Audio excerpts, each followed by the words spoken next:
first foreign trip and what he might be able to come home with potentially.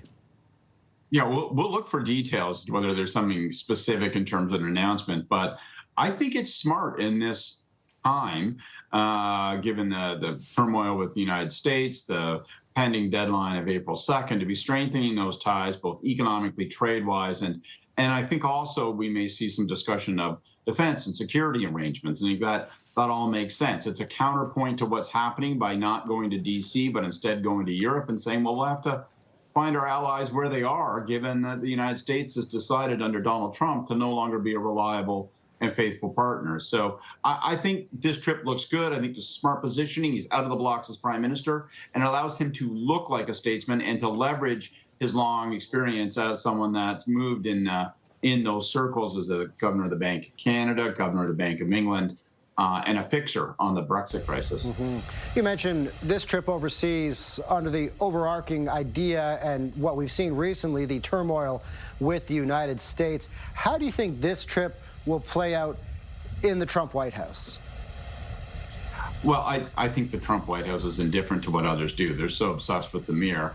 I think the likely consequence is that we will see Donald Trump double down, as we saw clips of him this morning, double down on his tariff agenda. They seem to be saying that it's their intention to unleash tariffs against the entire world after April 2nd. So Canada and Mexico are going to get hit, but they're going to go after Europe, and they're going to go after everyone, which again is forcing and underlines the logic of this trip by Prime Minister Carney, because it forces the rest of the world to say, well, I guess we'll have to work together, whether it's on continental security of Europe, or whether it's on broader defense issues, or whether it's on trying to preserve our own economic relations. So what do I think Trump's reaction is? More hostility. All right, we just heard Pierre Poilievre, conservative leader, speak as well. He was talking about repealing the carbon price law. And where do you think this leaves, really, the carbon price showdown heading into an election?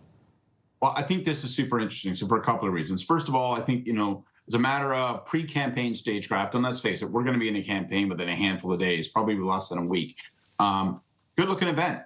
Carney surrounding himself with workers, talking about the economy, talking about industry. That makes sense. Stick to knitting. That's where this fight is going to be. That's where this election is, on the economy, on making certain that we protect our economy, and on dealing with the threats that present themselves, like Donald Trump and tariffs. I think on the issue of the carbon tax, what's interesting is we see a point of similarity and a point of difference. The similarity is that both leaders are saying they're going to get rid of it. The difference is that Pierre Poilievre is saying, you can't trust Carney. He only says he's getting rid of it. He'll just bring it back. I don't know if Canadians really will buy that Mark Carney will commit on the first day that he was sworn in as prime minister to get rid of the carbon tax, to reduce it to zero.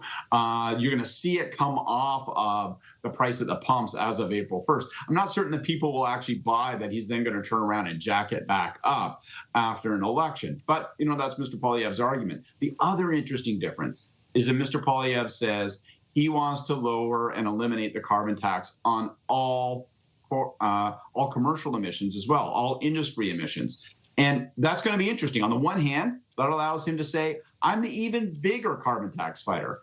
But it also means that he is going to be flying in the face of a lot of public opinion research that says Canadians strongly agree that large businesses ought to be lowering their emissions and that they ought to pay a price for pollution. So, he's got to be careful. It'll be interesting to see if the Liberals can judo this into portraying Pierre Poilievre as someone who wants to direct huge tax and other benefits toward big business. Scott Reid, CTV News political commentator. Scott, thanks so much for your time. Thank you.